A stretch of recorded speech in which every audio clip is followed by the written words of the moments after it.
Good morning, good afternoon, or good evening, depending upon where you live around the world. Back on the dome examination, I have entertained the idea of doing something I swore I would never go near. Never go near because when I looked at it the first time, the second time, and probably the third time, I just shook my head and said, oh, this is too hard. But tonight I thought, to heck with it. I will re-look at the fabricated hub. Yeah, I know. The reason I thought to myself to do that was I might be doing some people a disservice. Just because I don't want to use this particular hub style doesn't mean to say other people will agree. And they may prefer this hub. And it does have some advantage. But as I said, I've looked at it more than once, and I just thought the complexities back then, well, they were just too great for this poor chap. But in the back of my mind, I thought, no, surely they can't be that hard to draw. So I broke out my trusty SketchUp program, and I started doing it, and I actually tried it on. Now I'm going to have to find it because it's not there. It's not there. It's on this side, and this is the more conventional hexagonal dome. And I made this one, and I thought there's just the lines, just the surfaces, and I thought, well, that wasn't actually too hard. What was different? Then as I panned around, I thought, yeah, hang on a minute. These lines here, let's just get rid of the struts for a moment. Oh, it's not that one. What's that one? Standard. Okay. If I get rid of those, this is the beginnings of one of their hubs. And I looked at it and I'm going, these angles are 90 degrees to each other. What have I done differently? Because the other ones aren't. And what it turns out is that because I've actually shortened the struts parallel to the, how would you call it, the radius? That's not the radius, but the radial lines. It means that these struts are cut at an angle, but 90 degrees to that line or parallel to that line, making the hub able to be bent out of a single piece of steel with only one weld in this part required. They're not the tapered version that you'd normally get when the struts had a 90-degree cut. Now, is that going to be a plus or a minus? Well, I'm going to suggest that anything that does not require welding is probably a plus. And now you've got to decide, perhaps, if you're looking at this again. I am. I don't know. Sometimes I do wonder about myself. But I entertained this for that split second, and now I'm actually quite interested again. Because if this can be bent at the required shape, welded up, why not? Now, I'm not a welder, so just saying. Now, this steel, I don't know what thickness it would be. Well, it could be welded if you wanted to make these plates up and have them welded. Well, so be it. Probably a good idea. But if they can also be bent and welded, again, why not? The fewer the welds, the better. A template for this shape could be made, and the steel bent around that shape. Just saying. Might be an idea. And then I thought, oh, hang on. How hard will it be to make it for the rectangle style of dome? So I came down here and I did the equivalent hub, see what it was like. Hang on. This is where only 3 struts come into play. No, these are not an area for a missing strut or anything. It's just that that's what the shape has to wind up at. for these 3 struts. But in itself, not hard. Again, could be bent around a particular shape, and you've got your solid steel hub. So, of course, I just had to go up and do the hard one where there is 8 struts coming into play. Now, this is effectively replacing a steel tubular hub, but it's got a lot going for it. It's flat, so therefore the struts butt hard up against it. Now, there's probably an argument to be had that would say that we may need a gusset in the middle, something like that, just to stiffen it all, because the shortening of the struts, the size of this steel, etc., is quite big. The beauty of it is, well, what size is it? What thickness steel will it have to be? And there I'm way out of my league. I would suggest probably heavier than the steel tabbed plates, which was 3mm. So I'm suggesting the thickness of the steel would be higher than that, so 4 or 5mm.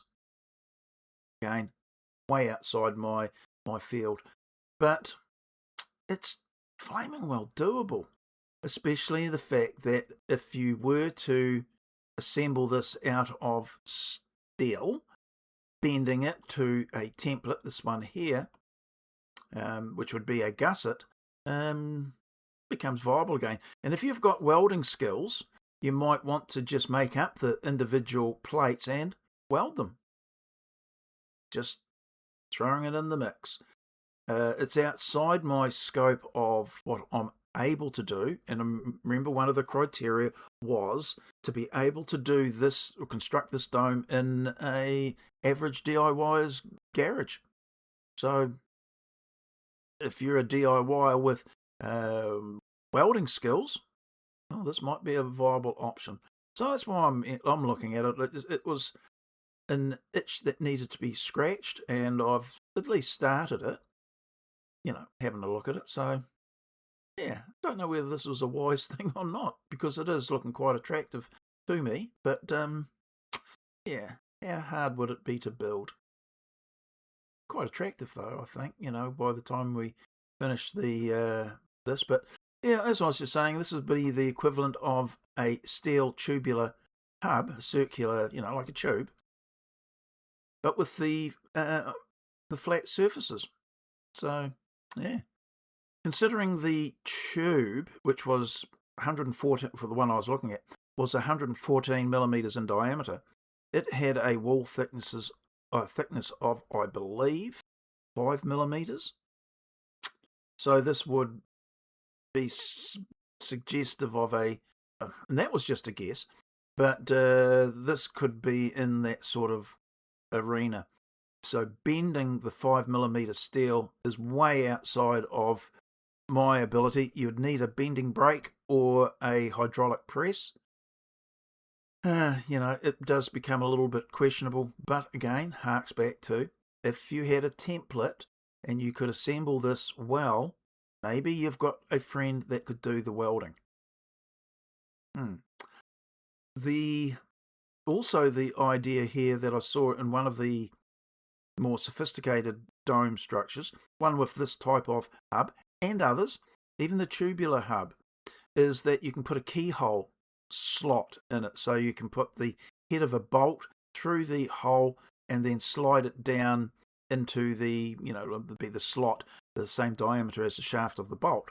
I like that idea. It's got a bit of an appeal to me, but quite elegant, neat, relatively easy to assemble too, I would suggest. So yeah, darn it, why did I have to scratch that itch? Because this is quite nice to be. The idea of it is, and it still works well with this particular style of dome. Yes, there is a little bit of fiddling have to be done here and here, but I think we might be able to accommodate that. Now, for all the complexities of having, not complex, that's the wrong word.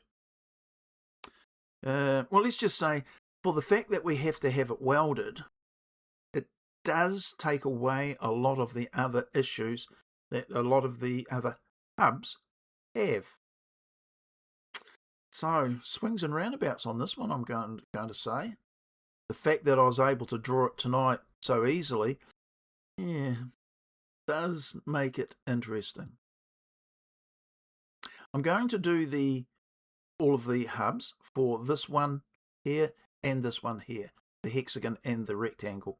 So, yeah, and we'll no doubt chat with it. It won't be on the top of the list to do, but it is on the list at least to do. So, and what I'm saying there is that it may not have a high priority to get it done, but hey, I've got sufficient time on my hands to do it. I just don't know whether I've got the motivation. Now, I was out. Now, another issue related. I was out in the workshop today. I was drilling the Sketchy Builder MFT pads for my miter saw, and it will be a direct benefit, or the domes will be a direct beneficiary of having that accessory for the miter saw. It is going to allow us to do a lot of the cuts where exact angles are required. Yes, a ordinary miter saw of no particular quality or type could do the cuts for this type of dome. This one. The angles are not that difficult to cut, so this style of dome, no problem. But one of the other domes has where the triangles are made up. That does have the angle such as, say, 22.4 degrees. Now, it's the relationship to the long axis or the short axis. Anyway, we'll get to that.